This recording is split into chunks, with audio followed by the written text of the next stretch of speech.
we're gonna get to the video because this guy has a lot of bullshit that he's spreading. So, all right, here we go, Black Neo. Let's do it.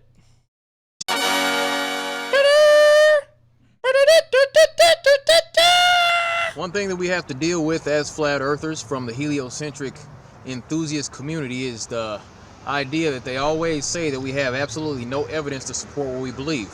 Well, okay, well, you don't. It's also not heliocentric enthusiast.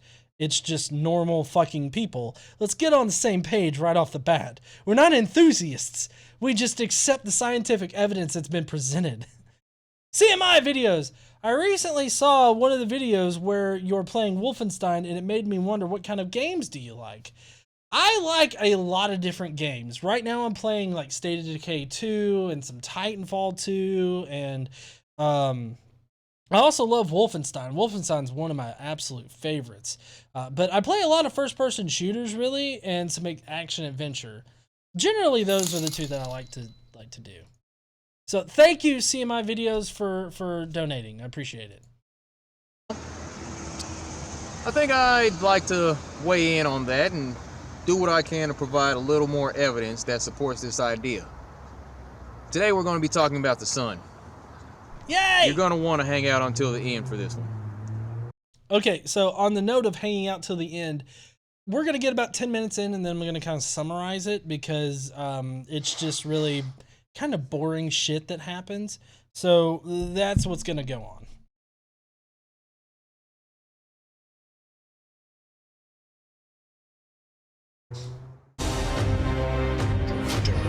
At the offensive, dun dun, Black Neo, bum bum, bum bum.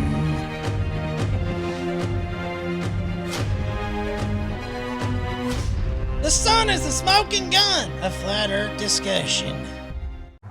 Now, what we're told according to the heliocentric model is that the sun is 93 million miles away. We're going to start off by talking about the distance. We'll talk about the size in a little bit. Okay, so there's various ways that we know how far away the sun is and everything like that. So I'm wondering what he's going to bring up. I'm guessing it's that the sun's not 93 million miles away. The thing is, according to what we see, these CGI images from the sun, we always see the solar system, and it's never to scale. You never see a representation, graphical representation of the sun being 93 million miles away from the Earth and all the other planets. You know? Okay, let me get this straight. You want a legit picture that includes the Earth and like a 2-scale Earth and then 93 million miles away sun? Like, how would you expect to even get that picture? I mean, we have pictures from, you know, oh, what's that, Voyager, one of the Voyager satellites, I believe. I don't know, did the Voyager satellite have a picture? I think it did. I think, or a camera, I meant. But we have pictures from like Saturn that look back and you can see the sun. But my guess is that you wouldn't actually accept that because it's all NASA shit. But I really don't know how you expect us to get that particular picture. No, in relation, you never see it that way. Every time the sun seems to be small and close, it's right at the center. There isn't a whole lot of distance in between the sun and the rest of the planets. Well, yeah, there would be no point in showing like a black fucking picture where 1 pixel is like the Earth and then like maybe 4 pixels is the sun. Like, there's no point in showing that. I mean, you can get, I know that there's certain apps that you can get where you can simulate the universe and whatnot. And I mean, I guess you could get a picture there. But at the same time, you're not going to accept that because that is a computer simulation. So I still don't understand how you expect us to get these pictures. Definitely not 93 million miles of distance in scale on these little CGI images. Okay? Also, another red flag in that whole idea is that it is CGI. The fact that every time you see the solar system, you see the sun and the Earth in the sky and all that, out in space, it's always CGI. If you're talking about the pictures you just showed, yes, those would be like artist renderings or computer generated shit. But that's because we were trying to illustrate it in a way that we can digest. It wasn't meant to be like scientific images that prove how far away the sun is from us. Like, I don't know where you get off thinking that, but it's a total straw man argument for you to present. That should be a red flag. Okay? The sun, if the sun is 93 million miles away, you know, we have these images, we have videos where the sun leaves a hot spot on the clouds or on the surface of the earth. As you can see here in this footage from Dog Cam, you see the weather balloon has a camera attached to it. It's floating above the clouds and all that, and you can see a hot spot. Okay, this isn't new information. I've heard of this hotspot shit before, but you know, weirdly enough, I went out looking for information on it, and every single thing I found, like where it was somebody asking a question, and then a person that has like the knowledge to talk about it, they're all like, I don't know what the fuck you mean hotspots, but if you could provide an image, that would be better. Like every single one is like, I don't know what you're fucking talking about, but yeah, like some people answered it like, oh, these are, you know, here's information on sunspots and shit like that. But no, what he's talking about is the reflective part of the clouds there, which maybe Now, if you can see right next to the, I don't know what that is at the end that's holding on to that. It's maybe a clamp or something, maybe a tripod. I don't know. But anyways, if you can see it, it's just a more reflective like layer of clouds that just so happens to be angled at the camera so that you can see like that particular part better. I mean, you see that all the time on oceans when you have like waves and shit and water and disruptions at the surface of the water. They will angle, like they will reflect the light at a certain angle to where it looks brighter than it actually is. So, I mean, this is not anything different. It's not anything new. Legit, a 5-year-old would be like, "The fuck are you talking about? Are you a dumb shit or something?" if the sun were 93 million miles away, there's no way it will be able to leave that little spot there on the clouds, but right there you can see it. Or from this video that I took personally from an airplane, you know, on a flight from Little Rock to Houston, you could see the sun seemingly right above the surface of the earth, and you could see this spot where it appeared that the light was that much more intense in that. Okay, if he's talking about these little things down here, which I can't really, I can't tell if he's flying over an ocean or something, but I mean, regardless, those are just objects that are more reflective and are reflecting the light in his direction that he can see. Like, that's all that is. Area than anywhere else on the surface of the earth. Now, if the sun were actually at a distance of 93 million miles away, all the rays from the sun would hit the earth parallel. But the fact of the matter is, there's pictures, and you've seen these things more than likely, or you're seeing one right here, of the sun seemingly sitting right above the clouds where the rays kind of splay out into these different directions, showing where if you trace the rays back to these, you know, this singular source, these are called crepuscular rays. If you trace these rays back to the source from each side, you'll see it goes straight to the sun.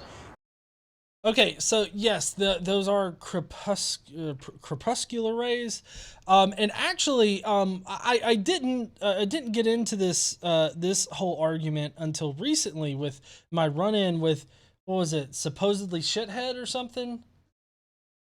Oh, allegedly Dave, the guy that drinks piss because he thinks that it will heal shit.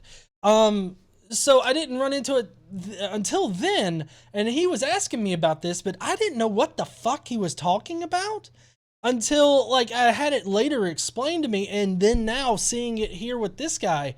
I mean, those are parallel light rays. I mean, sure, from our perspective, it looks like they're splayed out and shit, and that you trace it back, and it seems like the sun would be close, I guess, for a dumbass. But I mean, it's literally our perspective that is causing us to see it splay out like that, like he's seeing it. Because if you look farther back, like you could see the light rays in the farther bit of the distance, which shit you can't capture cursor. Okay, so if you see back here, they are parallel. Well, I guess you could say that they look more parallel than these up here. It's because you're at a farther distance and your perspective is different for those. They're still parallel. They're still hitting the Earth in a parallel manner. It's just from our perspective, it doesn't look parallel. Oh, Reds Rhetoric is in the house. Reds. Yeah, And you can pretty much triangulate the location of the sun using those sun rays. The only thing is, we've been brainwashed for so long to believe that the sun's so far away that when we see these rays, we'll say, you know, that's just a coincidence. It's some sort of optical illusion, or you know, the sun's actually at that distance, but it's refraction.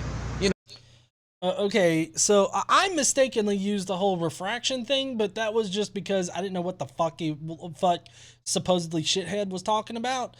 And so, I mean, it's not refraction or anything like that. They're parallel. I mean, it's the same idea as parallel lines running off into the distance. They appear to cross when they actually don't. I mean, these are basic principles. Does anybody else feel like he's going to ask us to take the red pill or the blue pill here in a second? I feel like he is, and it's like the red pill is going to be flat Earth shit, and the blue pill is going to be globetard shit. You know, light works differently out there with the sun, when in actuality, that's not the case. You know, as far as the temperature differences concerning the sun, you know, we're told we're in this Goldilocks. Okay, so we're about to get into the Goldilocks zone, but Bo Hobo Rasmussen has said, the guy can't help it. He's been demarbled. Let's help him find them again. Also, has anyone found Peter McRae yet? Somebody called Steve McRae Peter. Was it the guy last night? Yeah. The guy last... Richard. Yeah, Richard. This guy. He called him that last night. I thought that was funny. So, yeah, we're about to get into the habitable zone. I'll let him dig his hole, and then I'll bury him. Zone. We're in this perfect space where we're not so close to the sun that we would actually burn, and we're not so far away from the sun that we would all freeze to death. You know, this wouldn't be like an ice planet. You know, so... Okay, so to explain the habitable zone in our solar system, the habitable zone is just the zone where liquid water can exist. And the zone is actually really huge. The habitable zone for our particular solar system would be so big that part of Venus's orbit would actually be in the habitable zone. And Mars, part of its orbit would be in the habitable zone. Now, as for Earth itself, we are located in the habitable zone, but we vary in distance from the sun on the magnitude of like 1 or 2 million miles, because from what, or 1.38 million miles. And that's at the maximum that it can wobble or whatever in the orbit. So, well, it's on, what I meant was it's on the elliptical and in its possible orbit, like 1.38 million miles is the maximum that it can go. And, you know, we don't suffer that. So, you know, it would actually take a lot for like, you know, our planet to be uninhabitable. Obviously, Venus isn't habitable because of the atmospheric conditions there.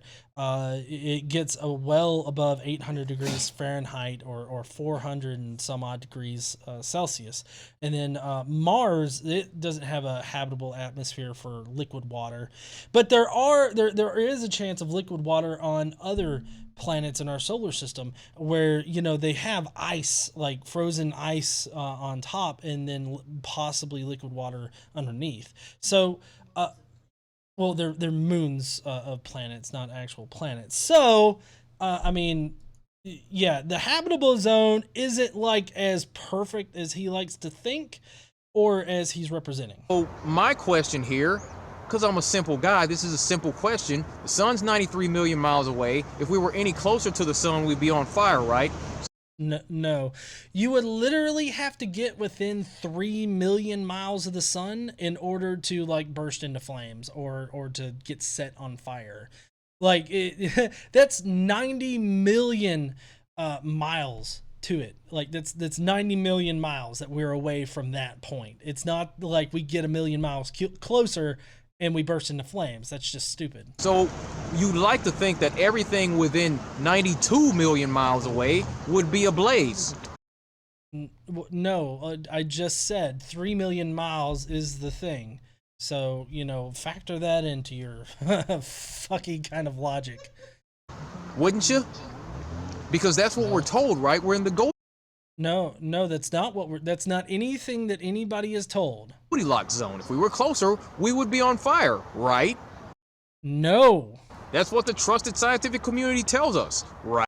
That is not anything that the scientific community tells us at all. Right? I want you to think about that stuff. I did. I looked it up, and it's pretty simple if you just Google shit once in a while, which I know you're pulling up Google now, but see, here's the thing about flat earthers is that they look up their opposing information regardless of what the information says. If it doesn't comport with their version of reality, then they reject it. This is part of confirmation bias, which is also part of cognitive dissonance. Also concerning the sun at that distance, realize this, try to acknowledge this fact that every time you see the sun out in space, you always see this big orange ball, and you see these solar flares, you know, just kind of jumping off the surface, and you know, it's all looks like hot lava. It's orange, this molten ball out in. Okay, so all of these pictures of the sun are are like infrared and ultraviolet images in which they have chosen the particular color to represent those particular wavelengths.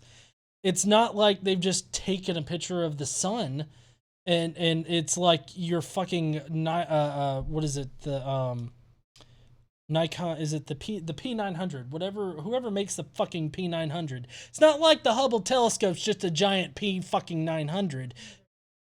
There's filters on these cameras that allow them to take or to detect the infrared and all that, and then they assign it a color. And there's multiple wavelengths in which they can assign different colors to them, and they all show different things on the surface of the sun. So this right here is not computer generated. We just had to use infrared in order to get a good picture of the sun, because on the normal wavelength of light, we cannot see anything because of how bright the sun is.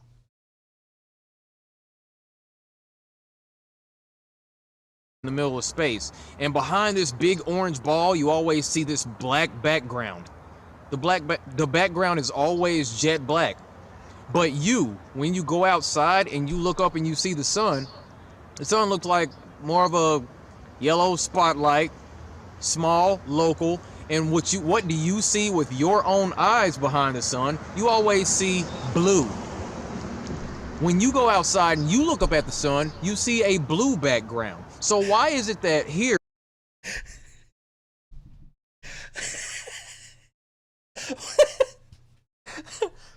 when you see all these pictures of the sun, it's got black shit around it. But then when you look up at the sky, it's got blue shit. It's all computer generated fake NASA Illuminati shit. That's all that is. I mean, holy fuck. That is some stupid fucking shit. Like, you really don't understand how, due to Rayleigh scattering in the atmosphere, that we see the sky is blue, because the Rayleigh scattering filters out all the other wavelengths of light and just leaves blue. That's why, at sunset you see the more orange and red, because those are the wavelengths at which it is scattering at that point, because of its angle onto the Earth, pointing onto the Earth. So, I mean, holy fuck, man, that is some stupid fucking shit. I really can't, like, this is a new one right here. This is he promised to bring new evidence, quote unquote, not real evidence, but this is some new shit. I mean, holy fuck.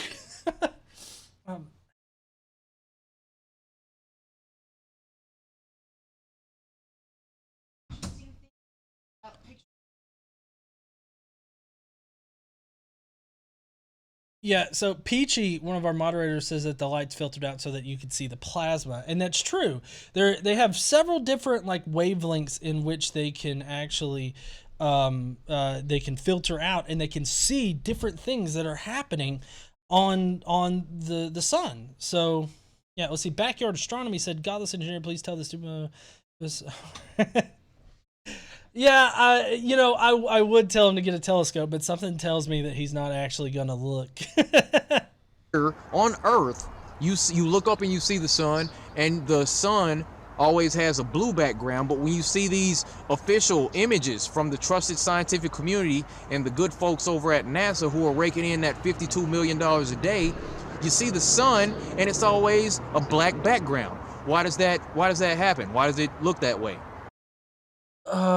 Because they're capturing wavelengths of light that we cannot see with our own eyes, and also the sun is so bright that you can't see other stars. But also, I really don't think that you'd be able to see the ultraviolet and the infrared from other stars surrounding it, or even Mercury.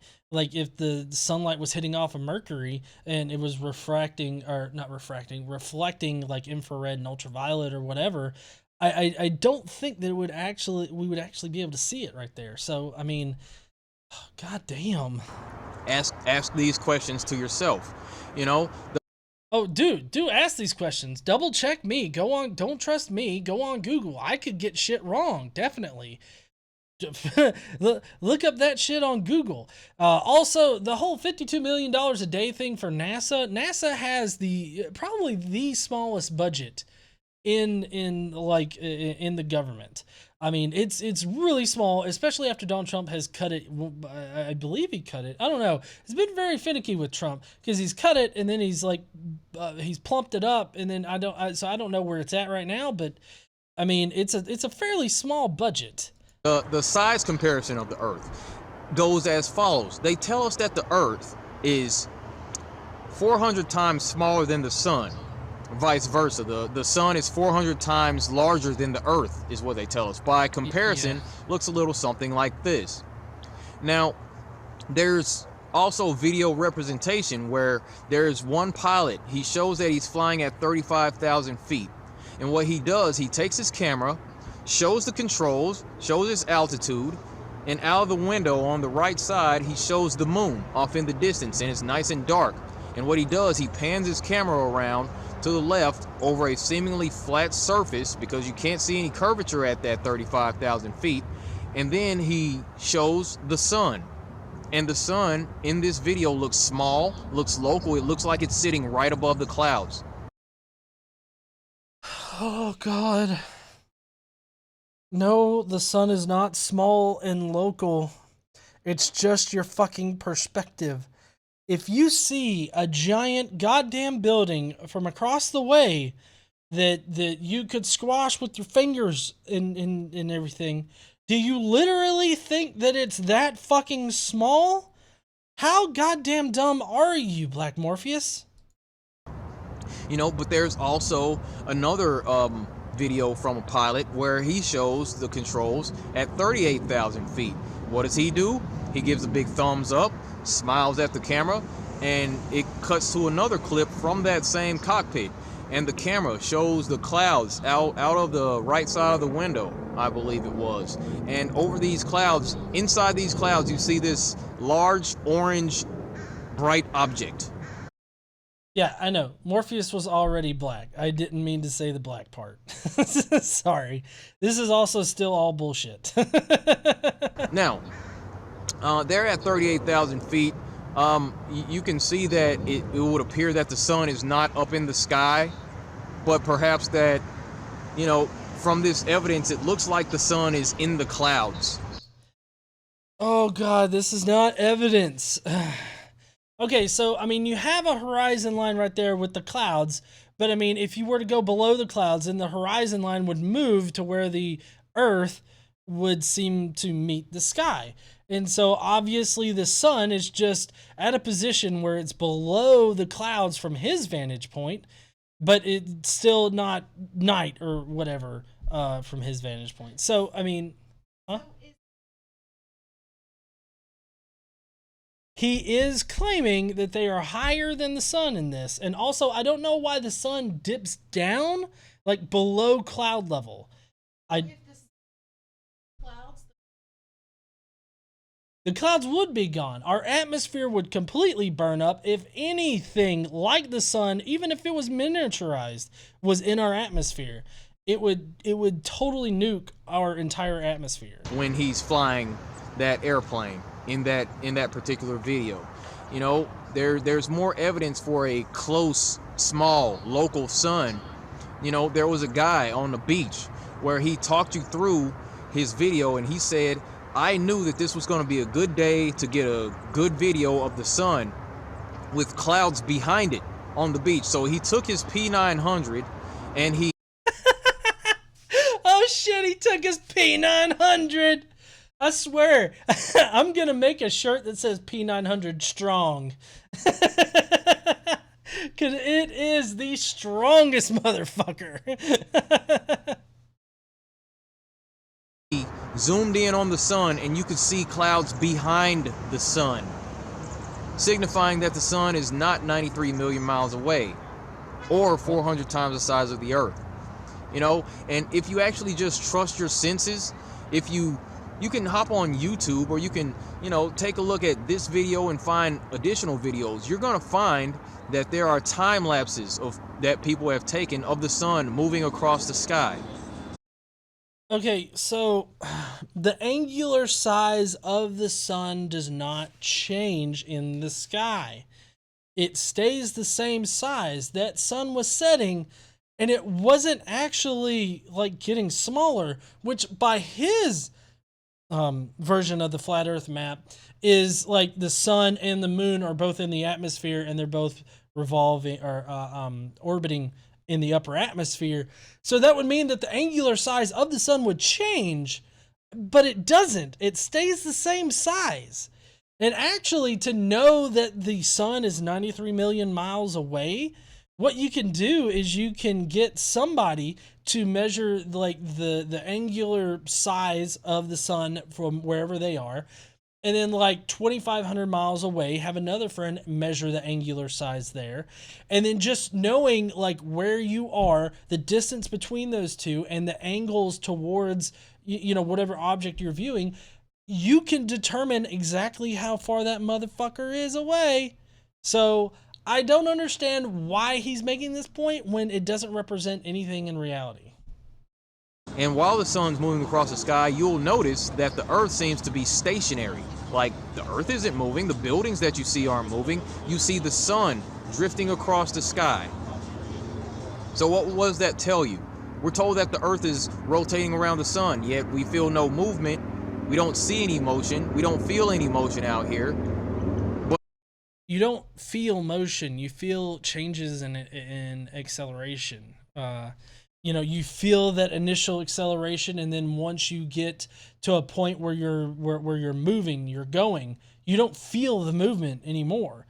So no, you're not just standing there going to feel the movement, because you are on the face of the Earth and you're going as fast as you know, the Earth would be moving. If you were to pinpoint on the Earth a certain spot, and then you could somehow track it from like the moon or something, you would be moving at that speed along with the Earth.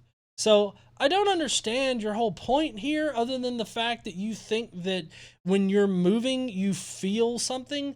I mean, other than air, like I feel like that is the thing that gets people off, is that you feel the air or whatever fluid you're in around you when you move.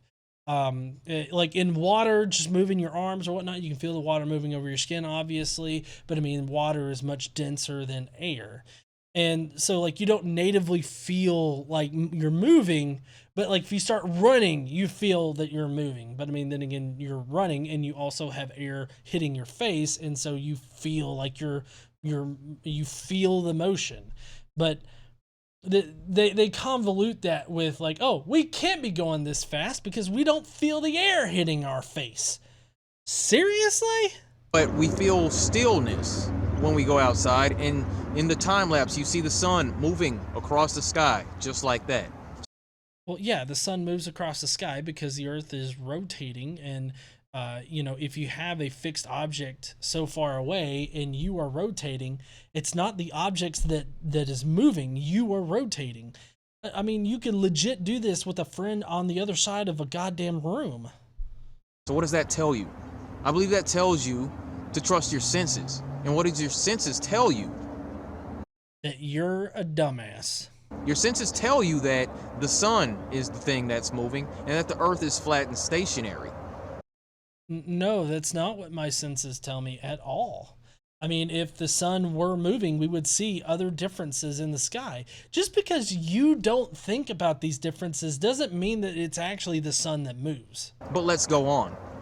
Now, I was thinking to myself the other day, concerning the sun, that in our graphical images, say Google Earth, things like that, we're shown the Earth and the sun is off in the distance and it lights up half of the globe, right?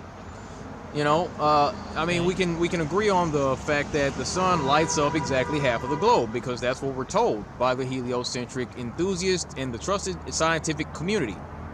At any given time, the sun is lighting up half of the globe, correct? Okay.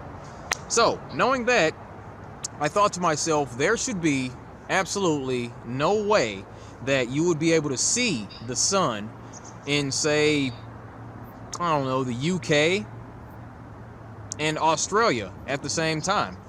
Now I'm in Tacoma, so I can't really, do any sort of visual footage like that by myself. And I thought to myself, you shouldn't be able to see the sun from those two locations at the same time because at some point the sun's going to be behind the curvature of the earth, right? So I thought to myself, you've made a few friends over the last couple of months. Okay, so this is the part where he's going to get into something, but I do want to mention that no, it's not exactly half of the Earth that gets illuminated by the sun, and it's not also going to be a perfect 12 hours a day that it gets illuminated. So yeah, there's that. The daytime or how long nighttime lasts or whatnot is dependent upon where we're at in the orbit around the sun and the position of the tilt of the Earth. Also, those two things are kind of what determine how long days are and everything like that. And fun fact is that days weren't always as long as they are now, because in the past the Earth rotated faster than it does now. So right now we see 24 hours in a day, but prior to that, I mean, we've after millions of years of the Earth spinning, it kind of settled in that. And actually, we're slowing down because of the moon.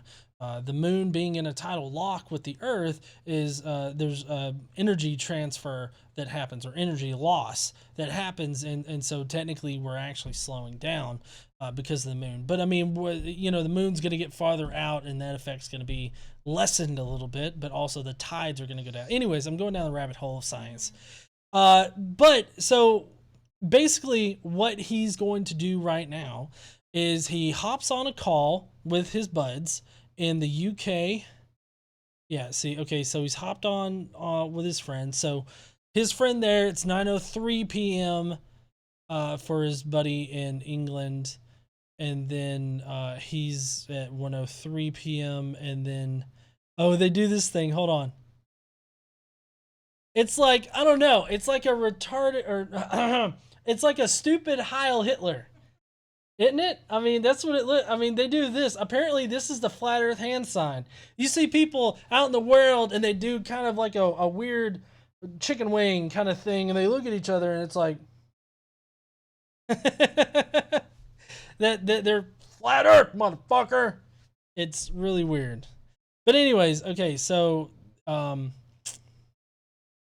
yeah, so he's in England, and then he calls up his buddy in Australia, and he sees a sunrise while his friend sees, obviously, sunset. So this is 3 minutes apart, and he's under the assumption that it's a perfect 12 hours on a globe Earth.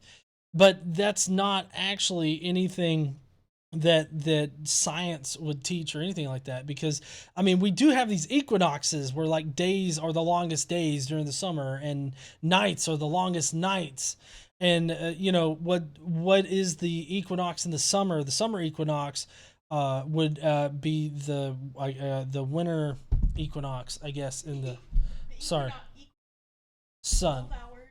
right? Oh, okay. What? So what's solstice? Sorry, fuck me. Solstice. Sorry, I fucked that up. Solstice. So the solstice, when the sun's out the longest, and then in the southern hemisphere that would be the shortest night. So yeah. Sorry, I fucking slip of the tongue. I meant solstice. That's what I meant.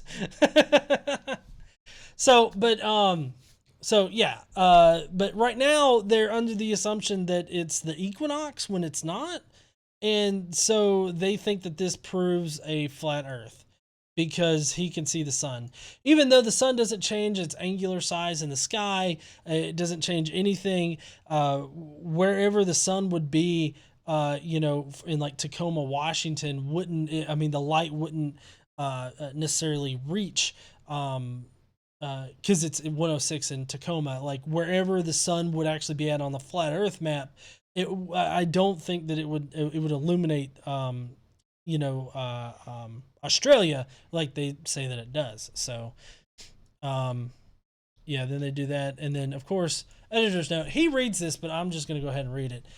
Graphical representation provided to us by the trusted scientific community always shows half the Earth receiving light from the sun, which on a globe Earth that rotates approximately every 24 hours, we should expect there to be a definitive 12-hour allowance for all points on the Earth that receive the sun's light.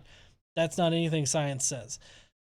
You just saw the sun at 9:03 p.m. and 6:03 a.m. That signifies a 15-hour period of illumination, which is not consistent with the heliocentric model. But it is consistent with the heliocentric model. There's no definitive 12-hour allowance except for on the equinox. And then, so yeah, that's ridiculous. Because of evidence and science and shit. All right, here's his sarcastic look. What you got for us, Morpheus? In that video, that the sun was visible from the west coast of the UK in Yorkshire, England. You were able to see that the sun was rising on the east coast of Queensland, Australia. You were able to see that the sun was above my head here in Tacoma at 1:03 in the afternoon. Now, 1:03 in the afternoon. I mean, the sun should have been hidden behind the curvature on one of these places, right? It shouldn't have been visible in all three places at the same time. No, it very well could have been, and it obviously was. So I don't know why you think that it wouldn't be visible.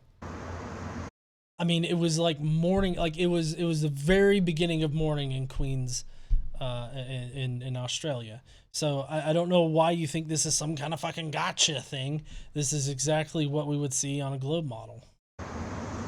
But it was. So what does that tell you? Well, ladies and gentlemen, boys and girls, children of all ages, Earth is flat. No, You've it's been not. lied to. No, we haven't. At this point, I encourage you to spread this information with everyone that you know as quickly as Don't listen to him. He's just going into his bullshit right now.